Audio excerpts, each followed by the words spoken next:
Truthspresso episode 206. Face it, we all would rather sleep in this morning. That's why God gave us espresso, to kickstart our zombified corpses into hyperdrive. And now, giving your mind and soul the morning shot of truth it craves. This is Truthspresso with Daniel Minnick.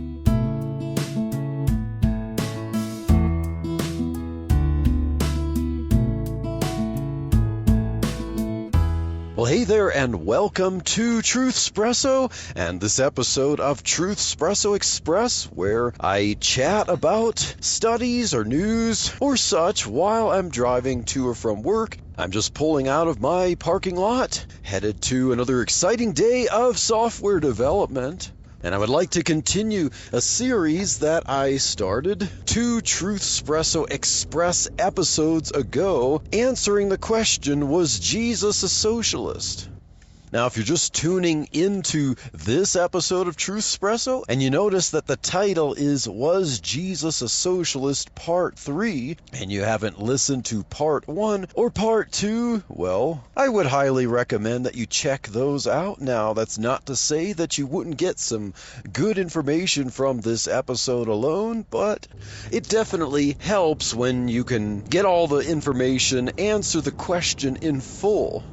And so in looking at the scriptures, as I've studied the scriptures, especially the teachings of Jesus, to see if he was indeed a socialist, and part 1 talked about the fact that Jesus showed no indication that he was interested in overthrowing structures in his earthly ministry, and he did not teach his disciples that they needed to overthrow structures so that their teachings can actually happen, because Jesus taught personal virtue independent of whatever the government structure is. Jesus was not teaching to start a revolution, and Jesus used examples of kings and servants and business owners and investment and so on. And so the first episode was about overthrowing structures. The second part was mostly about 2 parables that Jesus taught, the parable of the wise and foolish virgins, and then the parable of the 10 talents, to demonstrate that the lesson that Jesus taught and the details of the parables were actually contrary to socialism. And for this episode, we have another example of a parable that I believe teaches free market principles. It's not compatible with socialism, but there are socialists, I have heard people try to use this parable as a lesson in socialism. And this happens to be the parable of the vineyard workers. So we have this in Matthew chapter 20, that Jesus taught a parable saying that the kingdom of heaven is like unto this. And we saw 2 other parables where the kingdom of heaven is like unto something that wasn't really compatible with socialism, but more compatible with voluntary charity and free market principles and the kingship of Christ, as believers are his subjects, living in this world, teaching his teachings and awaiting his return, and being willing to suffer persecution for his sake. So, what do we have from the start of this parable? Well, we see a wealthy man who owns a vineyard. Not off to a good start if we're talking about socialism, are we? And the parable in no way condemns this person for being wealthy and owning a vineyard and hiring people to do labor in his vineyard. So this wealthy vineyard owner was industrious. He went out early in the morning to find people to hire, to work on his vineyard and harvest the grapes. So this was a wealthy owner who was industrious. Doesn't sound socialist to me. Now, this wealthy vineyard owner found some laborers to work a normal day's shift for a normal day's wages, which was 1 penny in the King James, or the name of the Roman coin also is denarius. So what we also see here is market prices at work. So in the marketplace, This was the going rate, the typical going rate for manual labor. And so we have here the market in action. Going to find laborers, paying them a typical day's wages using the market going rate. And then the parable mentions that at the third hour of the day, so the first hour of the day is about 6 o'clock in the morning. Now the third hour of the day was about 9 a.m., so 3 hours into a normal day of labor. So at this time, they would divide the daylight portion into 12 hours based on the sundial. And so in the summer, an hour, according to their measurement, might be a little longer than an hour later on, closer to winter. But nevertheless, they would divide the daylight into 12 hours, and usually if a working person would work the 12 hours of the daylight. So at the third hour of the day, the vineyard owner found people to work 9 hours of the day, and he told them he would pay them a fair or a right wage for their labor if they would come and work in his vineyard for a partial day, 9 hours, and they agreed to do so. And he found them in the marketplace where there would be people who were idle, chatting maybe with sellers, maybe looking around to buy things, maybe not finding stuff, but just curious, but whatever. These people were idle, and they were willing to work for some money because they didn't really have anything better to do at the time. And then at the 6th hour, likewise, it seems that the vineyard worker didn't find enough laborers. He was kind of in a crunch.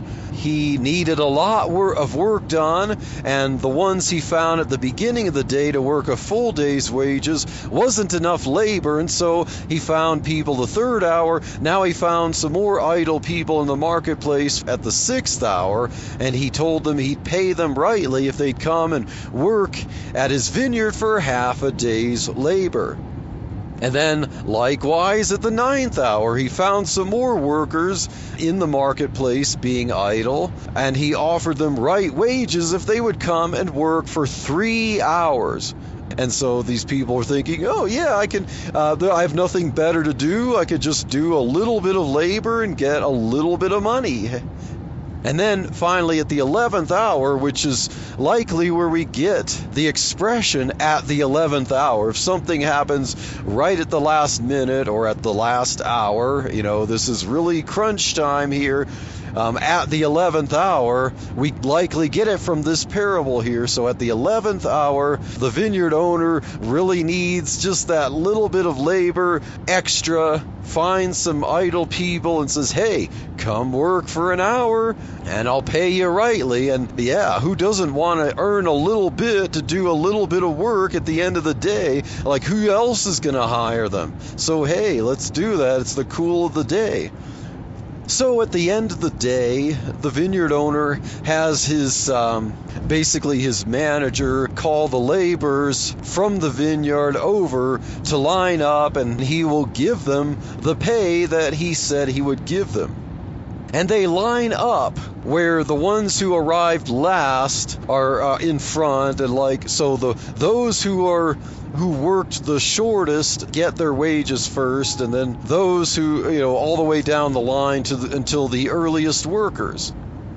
And so as they start to hand the payments, the wages, the people in the back notice that the people in the front who came late and worked only 1 hour got a full denarius. So you think the people in the back are like shocked, like, wow, and rubbing their hands together. I wonder what we're going to get for our labor. And then they see that the ones who worked 3 hours, well, they also get a denarius. So the 3-hour laborers might be scowling a little bit like, okay, we're getting the same as the ones who worked a third of what we worked, but hey, we can't complain. No one else is going to give us a full denarius, a full day's wages for only working 3 hours. And then down the 6-hour workers, they get a denarius. They might look a little perplexed, but hey, they got paid twice their worth. And then likewise, the 9-hour workers, well, hey, this is confusing, but, it's still a little bit of a raise for what I'm used to. And then maybe the 12-hour workers are starting to think, well, okay, yeah, sure, maybe the 9-hour workers get a denarius, but, we put in a full day, so maybe there's a little bit more in store for us. But yet, here it goes, plunk in the palms, 1 denarius, 1 measly little denarius for their 12 long hours of work. And so when they got those wages, they started to murmur against the vineyard owner and said, what is this? These people who worked only an hour, they get the same wage. You made them equal to us who worked 12 hours and we endured the heat of the day for you. But we see here in this passage that the vineyard owner didn't get angry or anything. In fact, the vineyard owner was a nice guy. So it seems like maybe one of these was the spokesman who approached the vineyard owner, like tap on the shoulder. Excuse me, I'm a little confused. You paid the ones who worked 1 hour this, and what's the deal here? Shouldn't we get more than this? You made them equal to us who worked 12 times as long. But the vineyard owner says, friend, I did you no wrong. Didn't we agree on a denarius for your labor? So take it and go home. Go your way, go home. Take your due that you agreed to that I gave you. And I choose to give these other workers also a denarius. I have the right to do what I want with my own money. Are you upset with me that I'm being generous to them? And then Jesus ends the parable by saying something he said before the parable, after he told a different parable in the previous chapter, in chapter 19. So after this parable in chapter 20, Jesus says, so the first shall be last and the last shall be first. And I looked at several commentaries. A lot of them, especially the older classical ones, will say that the lesson that Jesus is teaching here has to do with how the Jews had received the oracles of God. They had the truth first. And then what he's teaching is how the Jews would get jealous and ungrateful as they've been the people of God. But then eventually the Gentiles are going to come in later, in history here, and they're going to receive abundantly, and they're going to be faithful, and they're going to provoke Israel to jealousy. And whatever the case, that's not the point that I want to get to here with this parable. I want to focus on the details and, the economic lessons. So I have seen socialists try to bring this up to teach socialism. So what is the socialist claim with this parable? Well, they would say that this doesn't teach free market capitalism because under a capitalist meritocracy, all the workers would be paid in proportion to the length and quality of their labor. But yet, contrary to capitalism, they received an equal outcome. So Jesus is teaching from each according to his ability to each according to his need. The ones who worked less, they still had just as much a need for the same amount of money. And so you do the work that you can put in, but everyone should be treated equally with equal pay.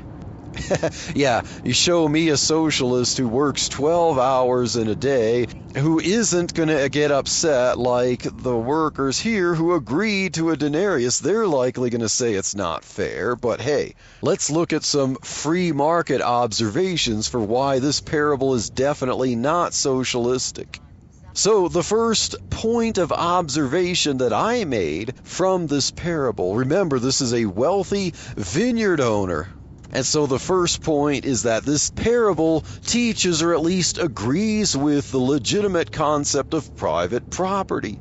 This is a reasonably wealthy man who owns a vineyard, and he has sufficient money to pay at least 10 workers a full day's wages, because we see, at least in the plural, You have people who worked 12 hours, 9 hours, 6 hours, 3 hours, and 1 hour. So there's at least 10 workers. There's probably more. But at the very least 10 workers. This guy owns a vineyard. He has a manager that he's hired, and he also hires these laborers. And there seems to be free market because everything seems to be voluntary with this arrangement here. So you have private property, and we see nothing about the laborers being taxed on their wages, or the vineyard owner being taxed on his vineyard, or it somehow being publicly owned or whatever. There's no public ownership of the means of production here. Number 2 point that we see in this is profits. So why did the owner hire laborers? Well, obviously he had to harvest the fruit from the vineyard. Why would he need to do that? It's not like he and his family are the only partakers here, that they need all these laborers to harvest the grapes so that this family can eat. Sure, the family needed to eat from the labor, but to hire all those laborers, he has to be wealthy enough. And how is he wealthy? Well, he sells grapes and makes a profit. So he pays these laborers for their wages to harvest grapes, and he makes enough money selling the grapes for a profit.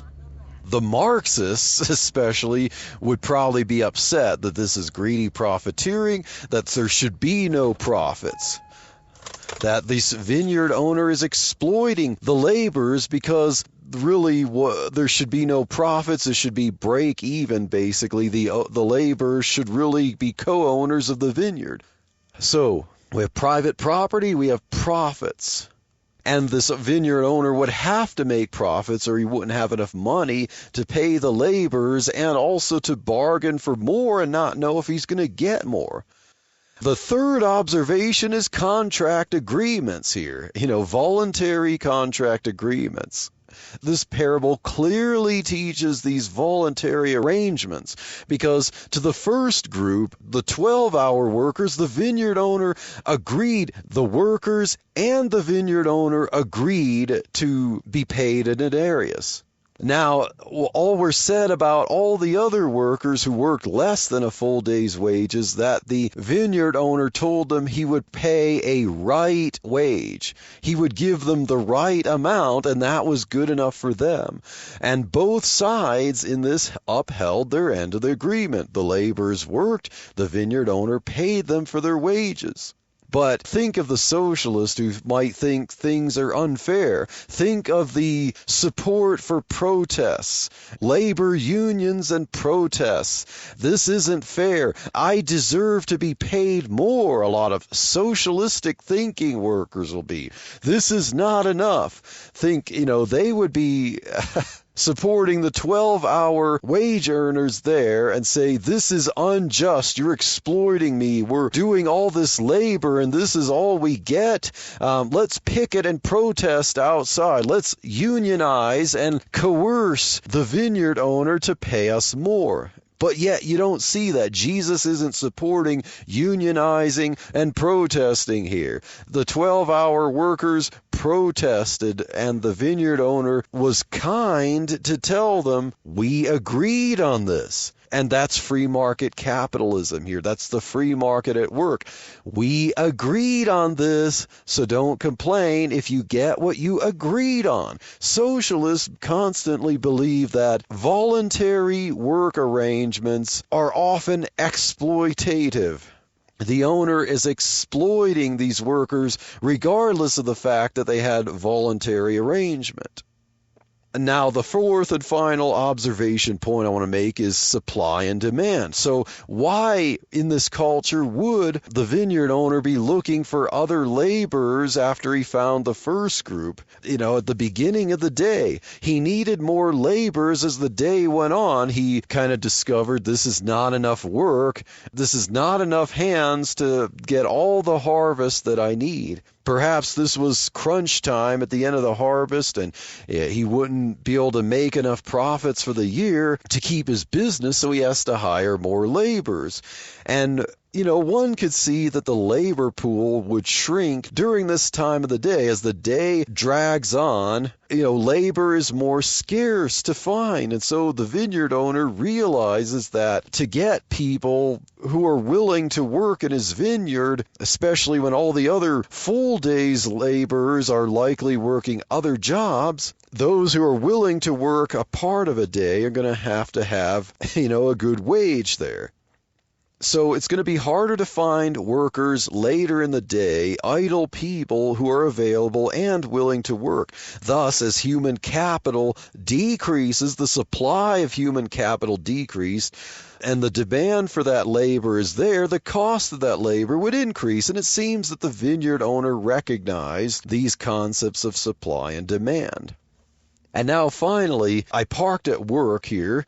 So I'm in the parking lot, and I do have a verse that I found that's part of this parable that I want to read and quote that is very salient for debunking any kind of socialist interpretation of this passage, because Matthew chapter 20, verse 15, this is what the vineyard owner said to the one from the group of 12-hour workers who complained that they were made equal. The vineyard owner says, "Is it not lawful for me to do what I will or I desire with mine own?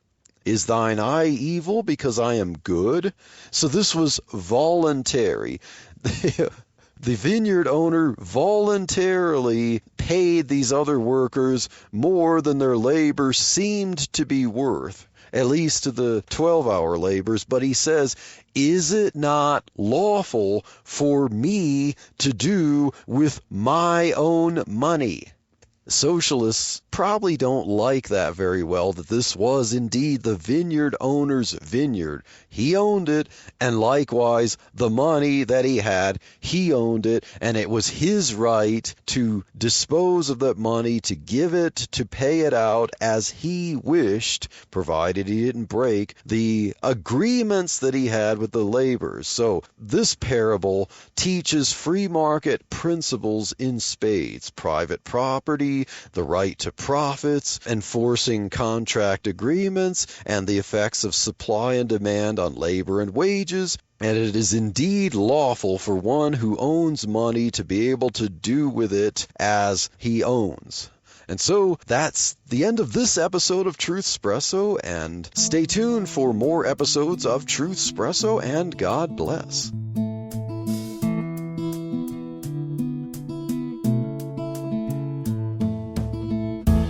Thank you for waking up with Truthspresso. Good morning, and God bless your day. Hey friends, Daniel Minnick here again. If you liked waking up to this episode of Truthspresso, I would really appreciate it if you would rate it on Apple Podcasts, Stitcher, or whatever application you use to listen to Truthspresso.